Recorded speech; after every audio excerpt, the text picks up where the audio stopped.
అధ్యక్షులు రాజా గారికి, వరప్రసాద్ గారికి, మరియు ముఖ్య అతిథిగా వచ్చేసినటువంటి జస్టిస్ సుదర్శన్ రెడ్డి గారికి, ఈ కార్యక్రమంలో పాల్గొంటున్నటువంటి సంపాదకులు శ్రీనివాస్ గారికి, ఆంధ్రజ్యోతి మాజీ ఎడిటర్, మరియు జేబీ రాజు గారికి,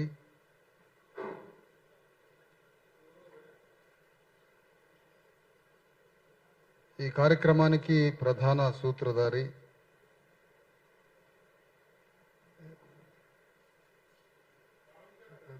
పార్లమెంట్ సభ్యులు డాక్టర్ మల్లు రవి గారికి, ఇంకా వేదిక మీద ఉన్నటువంటి జూపాక సుభద్ర గారికి, ఆ తర్వాత మేడం గారికి, మేడం విజయారెడ్డి గారికి,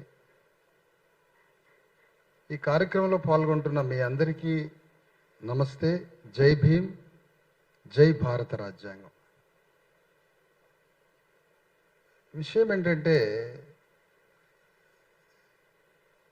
భారత రాజ్యాంగం ద్వారా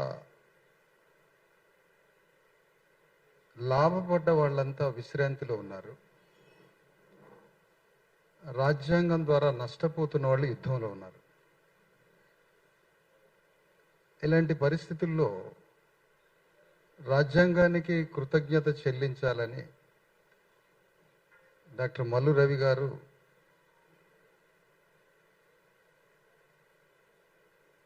కృతజ్ఞత చెల్లించే సభగా ఈ పుస్తకాలని రాష్ట్ర వ్యాప్తంగా ప్రచురించి ప్రచారం చేస్తున్న రవి గారిని వారు కృతజ్ఞత చెల్లించినా అభినందించి తీరాల్సిందే.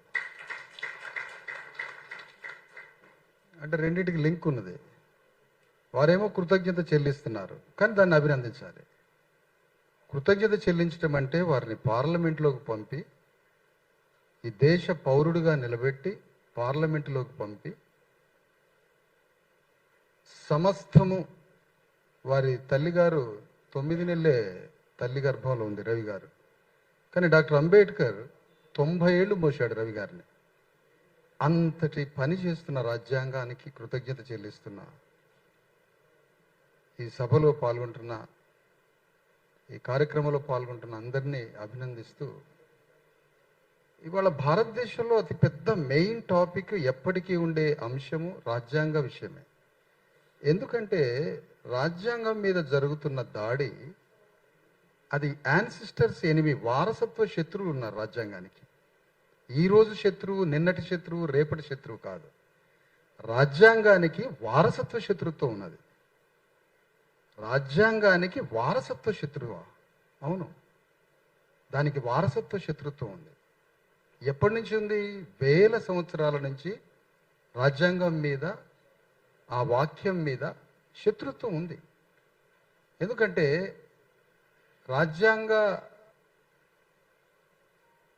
రచనా శిల్పి అయిన అంబేద్కర్ వయసు 65 సంవత్సరాలు కాదు, ఆయన వయసు 2500 సంవత్సరాలు. ఎందుకంటే ఆయన తీసుకున్న ఆలోచన యొక్క స్వరూపము బుద్ధుడి హృదయంతో భారతదేశాన్ని కట్టాలనుకున్నాడు అంబేద్కర్. బుద్ధుడి హృదయాన్ని భారతదేశంలో ఉన్న 140 కోట్ల మంది హృదయంతో కట్టాలనుకుంటున్నాడు.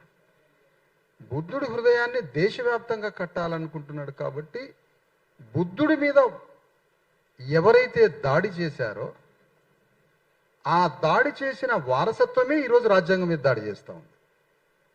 అంటే ఇది యాన్సిస్టర్స్ ఎనిమి, వారసత్వ యుద్ధం సాగుతూ ఉంది ఈ వాక్యం మీద. ఇప్పుడు బుద్ధుడు సామాజిక ప్రజాస్వామ్యం చెప్పాడు. సామాజిక ప్రజాస్వామ్యం అంటే అది అర్థం కాని భాష ఏం కాదు, సహజీవన సూత్రం, అందరం కలిసిమెలిసి బ్రతకడం. ఈ సింపుల్ విషయం ఈ దేశానికి నచ్చలేదు. ఈ దేశంలో స్థానం లేదు. అందరం కలిసిమెలిసి బ్రతకడం అనే ఒక సహజీవన సామాజిక సూత్రం ఈ దేశానికి నచ్చల. అంటే ఎవరూ మనుషులు కలవద్దు అనేది ఈ దేశంలో ఉన్నటువంటి ఒక వాక్యం.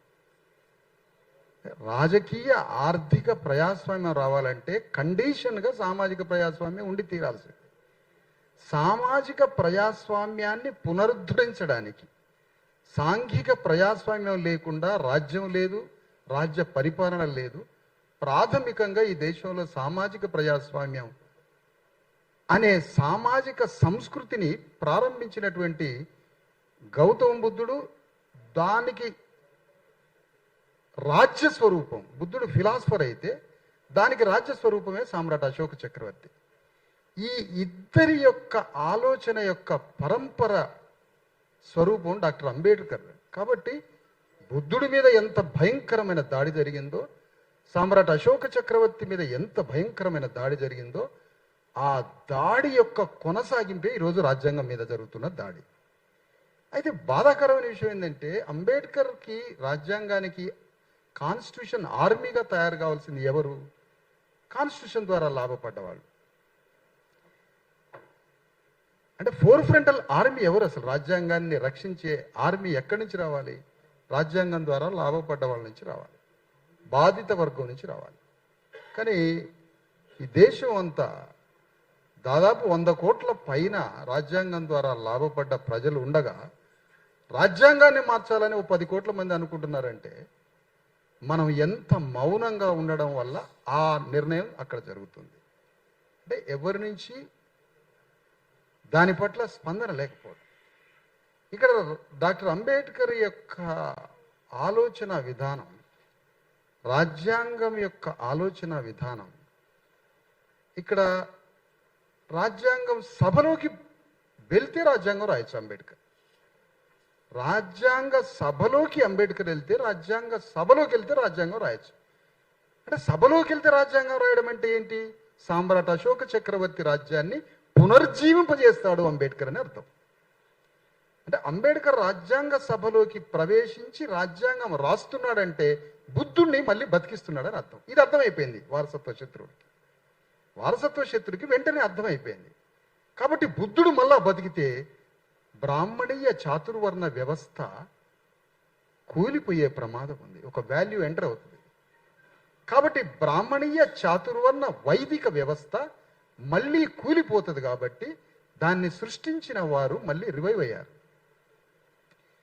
కాబట్టి గౌతమ బుద్ధుడు మళ్ళీ పుడతాడన్న భయం, సామ్రాట్ అశోక చక్రవర్తి మళ్ళీ పుడతాడనే భయంతో అంబేద్కర్ రచనా సభలోకి ప్రవేశించడానికి దేశంలో ఉన్న వైదిక బ్రాహ్మణీయ శక్తులు మొత్తం అంబేద్కర్ని రచనా సభలోకి రానియకుండా ఎలక్షన్స్లో అభ్యర్థిని పెట్టి అంబేద్కర్ని ఓడించారు. మరి అప్పుడు ఆర్ఎస్ఎస్ ఉందా?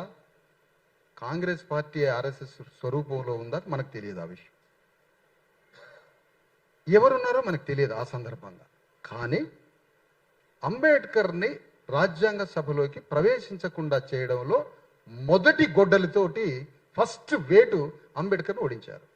రాజ్యాంగ సభలోకి ప్రవేశించలేదు. రెండవ వేటు, ఇక ఎప్పుడు రాజ్యాంగ సభలోకి పోవాలి అంబేద్కర్? పోయే మార్గం లేదు, ఓడించారు. ఏ విధంగా పోవాలి మరి? జోగేంద్రనాథ్ మండల్ అని బ్రిటిష్ టైంలో న్యాయశాఖ మంత్రిగా చేసిన ఒక చండాల్ కులస్తుడు అంబేద్కర్ తీసుకుపోయి బంగ్లాదేశ్లో పోటీ చేయించాడు ఎలక్షన్స్లో. మళ్ళీ అక్కడి నుంచి గెలిస్తే రాజ్యాంగ సభలోకి అడుగు పెట్టొచ్చు అని. అంబేద్కర్ని తీసుకుపోయి అక్కడ చర్మకారులు, చండాలులు, ముస్లిమ్స్, శూద్రులు, నామశూద్రులు అందరూ కలిసి అంబేద్కర్ని గెలిపించి మళ్ళీ రాజ్యాంగ సభలోకి పంపిస్తారు. ఇది తెలిసిన అప్పుడున్న రాజ్యం మళ్ళీ అంబేద్కర్ గెలిచిన ప్రాంతాన్ని పాకిస్తాన్లో కలిపేశారు. మళ్ళీ రెండవ గొడ్డలతోటి మళ్ళీ నరికారు అంబేద్కర్. బుద్ధుడు మళ్ళీ భారతదేశంలో రివైవ్ అవుతాడేమో. అంటే ఈ వేట, ఈ ప్రతీకారం, ఈ పగ, ఇది ఎంత పెద్ద వారసత్వం. దీని పవర్, జనరల్గా ఒక ఇంట్లో రైవల్టీ ఉన్నప్పుడు దాయాదుల పోరు అంటారు. దాంట్లో ఎంత పవర్ ఉంటుంది? ఇక్కడ కూడా 2500 సంవత్సరాల నుంచి ఒక వారసత్వ శత్రు వెంటబడుతున్నాడు, ఒక అదృశ్య శక్తి. అది కనపడదు ఎక్కడ. అంబేద్కర్ గెలిచిన ప్రాంతాన్ని పాకిస్తాన్లో కలిపి అంబేద్కర్ ఏమైనా రాజ్యాంగం రాసుకోవాలంటే పాకిస్తాన్ పోయి రాసుకోండి అన్నారు. మళ్ళీ నరికారు అంబేద్కర్. అప్పుడు ఈ అంబేద్కర్కి అర్థమై మళ్ళీ లార్డ్ మౌంట్ బాటన్, విన్స్టన్ చర్చిల్ దగ్గరికి పోయి ఏం మాట్లాడుకున్నారో ఏమో తెలియదు, కానీ అంబేద్కర్ని ఒక పార్లమెంటు సభ్యుడిని, రచనా సభ్యుడిని పక్కన పెట్టి అంబేద్కర్ని గెలిపించి రాజ్యాంగ సభలోకి అడుగు పెట్టిస్తారు లార్డ్ మౌంట్ బాటన్, విన్సెంట్ చర్చిల్. ఈ దేశంలో ఉన్న సెక్యులర్ డెమోక్రసీ ఉన్న హృదయం ఉన్న వాళ్ళు ఎవరైనా ఉంటే వాళ్ళు వీళ్ళు కలిసి మొత్తానికి రాజ్యాంగ సభలోకి అడుగు పెట్టిస్తారు. రాజ్యాంగ సభలోకి అడుగు పెట్టినాక ఇక బుద్ధుడు బతుకుతాడు, ఇక సామ్రాట్ అశోక చక్రవర్తి బతుకుతాడు. కాబట్టి మళ్ళీ ఒక 10 మంది కలిసి ప్రపంచం అంతా తిరుగుతారు, రాజ్యాంగం రాసేవాడు ఎవడని ఉన్నాడా అని. ఐవర్ జెన్నింగ్ అని ఒక ప్రొఫెసర్ దగ్గరికి పోయి, మీరు ఈ భారతదేశానికి రాజ్యాంగం రాయాలి అంటారు. ఇక అంబేద్కర్తో రాయించొద్దు. ఐవర్ జెన్నింగ్ వస్తే బుద్ధుని చంపొచ్చు, ఐవర్ జెన్నింగ్ వస్తే సమ్రాట్ అశోకుని చంపొచ్చు. ఆ ఇద్దరిని చంపితే చాతుర్వర్ణ బ్రాహ్మణీయ వైదిక ధర్మం మళ్ళీ విజృంభిస్తుంది. కాబట్టి నేను బ్రాహ్మణుని అనట్లేదు సార్, బ్రాహ్మణిజాన్ని అంటున్నా. ఈ మధ్య బ్రాహ్మణుడు అని చూపించి మిగతా శత్రువులు అందరి మీద బట్టగప్పి వీళ్ళు లేరు, ఈ దొంగలు ఇక్కడ లేరని చూపిస్తున్నారు. అది కాదు, బ్రాహ్మణిజానికి మనం శత్రువులు, దోపిడీ భావజాలం. కాబట్టి ఇక్కడ డాక్టర్ అంబేద్కర్ని మళ్ళీ రాజ్యాంగం రాయనీయకుండా శూద్రులు మళ్ళీ ఈ దేశాన్ని పరిపాలిస్తారా? పురాతన కాల వేల సంవత్సరాల భారతదేశంలో ఉన్న సమానత్వ పునాదిగా ఉన్న జంబూద్వీప విలువలు మళ్ళీ ఏమైనా రివైవ్ అయితాయా? జంబూద్వీప విలువలు మళ్ళీ పునర్జీవింపబడి కులం లేని, మతం లేని, వర్ణం లేని మళ్ళీ దేశం ఒకటి ఏర్పడుతుందా? కాబట్టి మళ్ళీ అంబేద్కర్ మళ్ళీ రాయొద్దు రాజ్యాంగం. పాపం ఐవర్ జెన్నింగ్ దగ్గరికి పోయేసరికి ఆయన ఏమన్నాడంటే, ప్రైవేట్ సంభాషణలు ఇవన్నీ ఎక్కడెక్కడ ఉన్నాయో చూసుకొని బయటికి తీద్దాం. ప్రపంచమే ఒక దేశంగా మారితే ఆ దేశానికి రాజ్యాంగం రాసే దమ్మున్నాడు అంబేద్కర్, ఆయన వదిలిపెట్టి నా దగ్గరికి ఎందుకు వచ్చారని. ఇది ఐవర్ జెన్నింగ్ అన్నమాట. తిరిగి వచ్చారు పాపం, మళ్ళీ దేశానికి వచ్చి అంబేద్కర్తో రాజ్యాంగం రాయించితే అప్పుడు మళ్ళీ బుద్ధుణ్ణి పుట్టించడానికి రాజ్యాంగం రాశాడు అంబేద్కర్. సమ్రాట్ అశోక చక్రవర్తి జాతీయ ధర్మ చక్రాన్ని, భారతీయ సంస్కృతి అంటే భారతీయ సంస్కృతి, భారతీయ సంస్కృతి అని రోజు వింటూ ఉంటాం. భారతీయ సంస్కృతి అంటే అశోకుడి ధర్మచక్రమే భారతీయ సంస్కృతి, ఇంకేమీ లేదు ఇక్కడ. ఆ భారతీయ సంస్కృతి అంటే అశోక ధర్మచక్రంలో ఉన్న 24 విలువలతో సంఘాన్ని కడితే వర్గం మాయమవుతుంది, స్త్రీ దోపిడీ మాయమవుతుంది, వర్ణం మాయమవుతుంది, కులం మాయమవుతుంది, సాంఘిక ప్రజాస్వామ్యం పునర్జీవింపబడి అందరం అన్నదమ్ముల్లాగా ఫ్రాటర్నిటీతో బతికి అమెరికాని, చైనాని, జపాన్ని, అన్ని దేశాలని ఈ భారతదేశ కాలి గోటికి అంటిన అణువుతో సమానంగా ఎదగొచ్చు. కాబట్టి దేశ బ్రాహ్మణీయ వ్యవస్థ పాపం వాళ్ళు కూడా అంతమైపోయారు. అన్ని తలుపులు వేసుకొని ప్రపంచానికి ఉన్న 4 దిక్కుల తలుపులు బంద్ చేసుకున్నారు. ఆ విధంగా డాక్టర్ అంబేద్కర్ రాజ్యాంగం రాసి దాన్ని భారతదేశంలో ఉన్న ప్రతి హృదయాన్ని కట్టాలనుకున్నాడు. కానీ ఈ దేశ శూద్రులు రాజ్యాంగం ద్వారా లాభపడ్డారు, రాజ్యాంగ పండు తిన్నారు, కానీ రాజ్యాంగంలో సోల్ పట్టుకోలేకపోయారు. రాజ్యాంగం పండు తిని రాజ్యాంగ స్ఫూర్తిని పట్టుకోలేని ప్రజల్లో దానికి కృతజ్ఞత చెల్లించుకోవాలి అని బయలుదేరాడు మల్లురవి గారు. చాలా గ్రేట్ మ్యాన్. పండు తినే వాళ్ళంతా పరారైతుంటే ఈ మనిషి వచ్చి రాజ్యాంగం పంచుతున్నాడు ఏంటి? గ్రేట్, మీరు కృతజ్ఞత చెల్లిస్తున్నారు, చాలా గొప్ప విషయం. ఇప్పుడు ఈ దేశంలో భారత రాజ్యాంగాన్ని మార్చి బ్రాహ్మణీయ, చాతుర్వర్ణ, వైదిక, మనుధర్మాన్ని స్థాపించడానికి బయలుదేరుతున్నారు. దాన్ని ప్రతిఘటించడానికి, అడగడానికి, ప్రశ్నించడానికి రాజ్యాంగం పండు తిన్న 120 కోట్ల మందిలో ఉద్యమించట్లేదనేది మన కళ్ళ ముందు ఉన్నటువంటి పరిస్థితి. ఇక్కడ రాజ్యాంగం అంబేద్కర్ ఇంట్రడ్యూస్ చేసేటప్పుడు 2 వైరుధ్యాలతో ఈ దేశం ప్రయాణం అవుతుంది అన్నాడు. ఏంటి వైరుధ్యాలు? మా అమ్మగారు అంటే ఉదాహరణకి ఈ దేశానికి రాజ్యాంగ అధిపతి ప్రణబ్ ముఖర్జీ గారు ఉంటే వారి అమ్మగారు ఏం చెప్పారంటే, వారికి నాయన చర్మకారుల ఇంటికి రానియద్దు నాయన, వారికి మంచినీళ్ళు కూడా ఇవ్వద్దు, వారితో స్నేహం చేయొద్దని వారి అమ్మగారికి ఒక వాక్యం వచ్చింది 3000 సంవత్సరాల నుంచి. ఆ వాక్యంతో పెరిగి పెద్దవాడయ్యాడు ప్రణబ్ ముఖర్జీ. వారు రాష్ట్రపతి అయ్యారు. రాజ్యాంగం చెప్తుంది చర్మకారుడికి మంచినీళ్ళు ఇవ్వడమే కాదు సింహాసనం మీద కూర్చోబెట్టమని. ఇప్పుడు రాజ్యాంగం చెప్పినట్టు వినాలా ప్రణబ్ ముఖర్జీ గారు? వారి అమ్మ మాట దేవత అని వినాలా? తల్లి మాట వేదవాక్కు, అమ్మ దేవత అనాలా, అమ్మ దెయ్యం అనాలా? ఇప్పుడు ఏ నిర్ణయం తీసుకోవాలి ప్రణబ్ ముఖర్జీ గారు? అమ్మ మాటే దేవత వాక్యం ప్రణబ్ ముఖర్జీ గారికి. అందుకే ఈ దేశం కొలాప్స్ అయిపోయింది, నాశనం అయిపోయింది.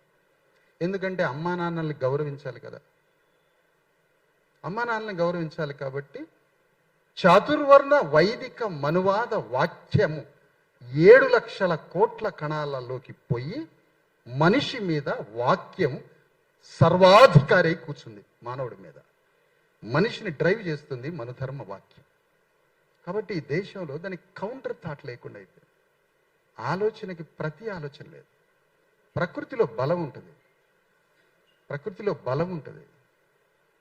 బలానికి ఆక్రమించే గుణం ఉంటుంది.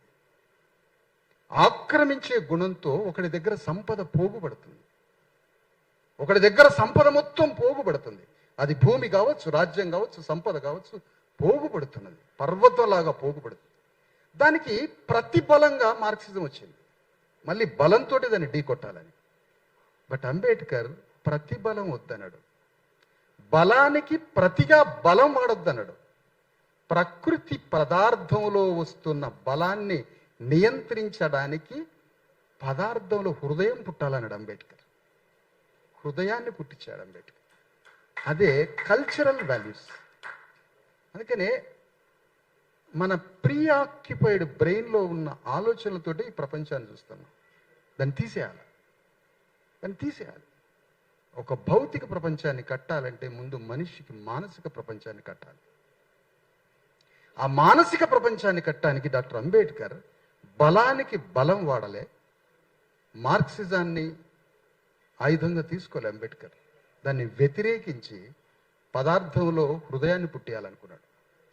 హృదయాన్ని పుట్టియడం ద్వారా ఏ విలువలు ప్రతిపాదిస్తుందో వైదిక బ్రాహ్మణీయ చాతుర్వర్ణ మనువాద వాక్యానికి మళ్ళీ ప్రతిగా వాక్యాన్ని తీసుకొస్తున్నాడు అంబేద్కర్. ఒక కొత్త విలువని, అది ఎక్కడిదో కాదు, ఈ దేశ జంబూ ద్వీప వాక్య విలువలు.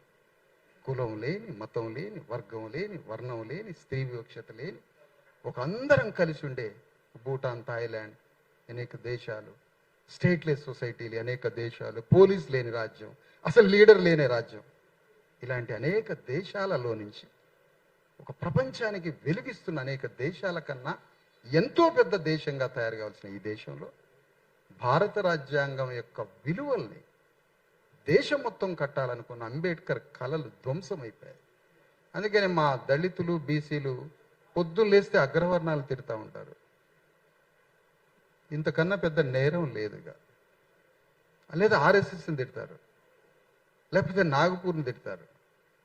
కానీ డాక్టర్ అంబేద్కర్ 100 కోట్ల మందికి పండ్లిచ్చి, రాజ్యాంగ ఆయుధాలిచ్చి,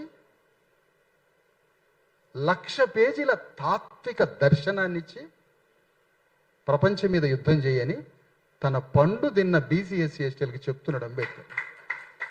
ఈ వదిలిపెట్టి బాడీలో ద్వేష గుణం ఉంటుంది కదా, బ్రాహ్మణులు తిట్టడమే ఒక పని కాదు, విమర్శించి మన ప్రోగ్రామ్ ఏంటి, డోంట్ అపోజ్ వితౌట్ ప్రపోజ్. నీ ప్రపోజ్ ఏంటి అసలు, నీ ప్రతిపాదన ఏంటి? నీకు ఫిలాసఫీ ఇచ్చిండు అంబేద్కర్, 1,00,000 పేజీల తాత్విక ఆయుధాలను ఇచ్చిండు డాక్టర్ అంబేద్కర్. దాంతో యుద్ధం చేసి నీ ప్రపంచాన్ని నిర్మించుకో, నీ రాజ్యాన్ని నిర్మించుకో. అట్లా ఒకే ఒక్కడు అంబేద్కర్ హృదయంతో బయలుదేరి మళ్ళీ బుద్ధుడి రాజ్యాన్ని, సామ్రాట్ అశోక రాజ్యాన్ని నిర్మించడానికి బయలుదేరిన లెగసీ ఉంది ఇక్కడ ఈ దేశంలో. సామ్రాట్ అశోకుడి తర్వాత తాత్వికంగా సంత్ రవిదాస్ బయలుదేరిండు, బౌద్ధ భిక్షువులు బయలుదేరిండు, రవిదాస్ తర్వాత కబీర్ బయలుదేరిండు, కబీర్ బోధనతో శివాజీ రాజ్యం వచ్చింది, శివాజీ ఆలోచనలతో జ్యోతిరావు ఫూలే వచ్చాడు, జ్యోతిరావు ఫూలేతో సాహు మహారాజ్ వచ్చాడు, పక్కన కర్ణాటకలో బసవేశ్వరుడు వచ్చాడు, యోగి వేమారెడ్డి వచ్చాడు, వీర బ్రహ్మంగారు వచ్చారు, దేశంలో కరుణానిధి వచ్చాడు, అనేక మంది వచ్చారు. వాక్యానికి పరంపర తాత్విక దర్శనంతో యుద్ధం చేస్తే రాజ్యం వస్తుంది. ఆ రాజ్యం సామ్రాట్ అశోకుడిదై ఉన్న రాజ్యం వస్తుంది.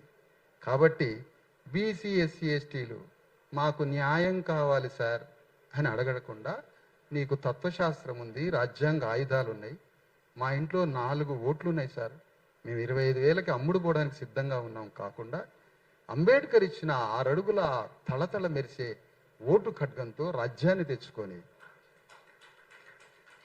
డాక్టర్ అంబేద్కర్ సామ్రాట్ అశోక చక్రవర్తి కలలు కన్న రాజ్యాన్ని స్థాపించడం, పునర్నిర్మించడం. డాక్టర్ అంబేద్కర్ అంటే అంటరాని 60 కిలోల శరీరం కాదు.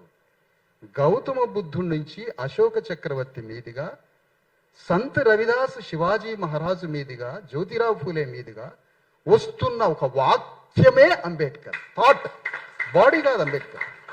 చాలామంది ఇప్పుడు రిలీఫ్ కావచ్చు, చాలామంది అంబేద్కర్ అని అంటరాని వాడట కదా. కాదు, వాక్యము. అంబేద్కర్ అంటే వాక్యం, బాడీ కాదు. అంబేద్కర్ అంటే థాట్, బ్రెయిన్, ఆలోచన.